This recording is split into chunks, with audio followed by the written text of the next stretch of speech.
Baiklah, yang pertama adalah pengertian kurikulum. Kurikulum merupakan salah satu alat untuk mencapai tujuan pendidikan, sekaligus merupakan pedoman dalam pelaksanaan pembelajaran pada semua jenis dan jenjang pendidikan. Menurut Undang-Undang Nomor 20 Tahun 2003, kurikulum adalah seperangkat rencana dan pengaturan mengenai tujuan, isi, dan bahan pelajaran, serta cara digunakan sebagai pedoman penyelenggaraan kegiatan pembelajaran untuk mencapai tujuan pendidikan tertentu.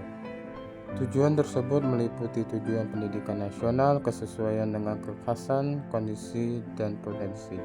Selanjutnya yaitu indikator pengembangan kurikulum. Kurikulum pendidikan harus bersifat luas, sederhana, dan bisa menampung berbagai kemungkinan perubahan di masa yang akan datang sebagai dampak perkembangan teknologi dan tuntutan dari masyarakat. Kurikulum juga harus bersifat pedoman pokok atau general guideline sebagai kegiatan pembelajaran siswa. Pengembangan kurikulum yang dilakukan secara simultan dengan pengembangan bahan ajar dan media atau alat pembelajaran lainnya. Kurikulum pendidikan hendaknya berpatokan pada standar global dan regional, berwawasan nasional, dan dilaksanakan secara lokal. Kurikulum pendidikan hendaknya merupakan satu kesatuan dan kesinambungan dengan jenjang pendidikan di atasnya. Selanjutnya yaitu manajemen kurikulum. Manajemen kurikulum adalah proses mendayagunakan semua unsur manajemen dalam rangka memaksimalkan pencapaian tujuan kurikulum pendidikan yang dilaksanakan di lembaga pendidikan. Selanjutnya adalah macam-macam kegiatan manajemen kurikulum.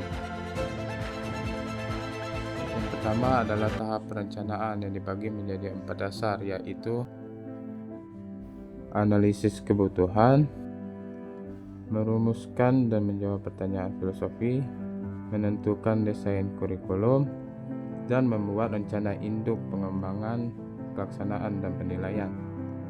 Selanjutnya ada tahap pengembangan yang dibagi menjadi 4 dasar, yaitu perumusan nasional atau dasar pemikiran, perumusan visi misi dan tujuan, menentukan struktur dan isi program, dan yang terakhir adalah pemilihan dan programisasi materi.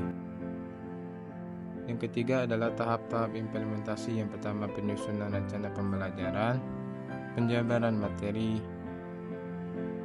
penentuan strategi dan metode pembelajaran, dan yang terakhir penyedia sumber, alat, dan sarana pembelajaran.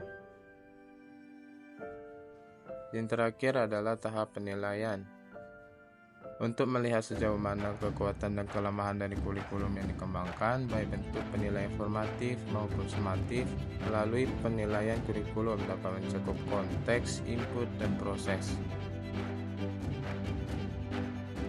Dan materi yang terakhir adalah manajemen kurikulum dan pembelajaran. Manajemen kurikulum dan pembelajaran adalah meliputi seluruh kegiatan dalam rangka melaksanakan kurikulum dan pembelajaran melalui tahapan perencanaan, perorganisasian dengan pengarahan dan pengendalian seluruh sumber daya untuk mencapai tujuan kurikulum yang telah ditetapkan. Dan yang terakhir adalah tantangan dalam manajemen kurikulum dan pembelajaran. Yang pertama, perubahan kebijakan, menghadapi perubahan kebijakan pendidikan yang dapat mempengaruhi kurikulum. Yang kedua, keterbatasan sumber daya, mengelola keterbatasan sumber daya baik dari segi finansial maupun fasilitas. Dan yang ketiga adalah perbedaan karakteristik siswa, menghadapi perbedaan kemampuan dan kebutuhan siswa dalam proses pembelajaran. Dan yang terakhir adalah kesimpulan. Manajemen kurikulum dan pembelajaran yang efektif sangat penting untuk meningkatkan kualitas pendidikan.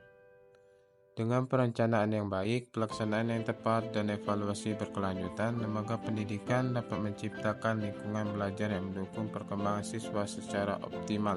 Sekian dari saya. Wassalamualaikum warahmatullahi wabarakatuh.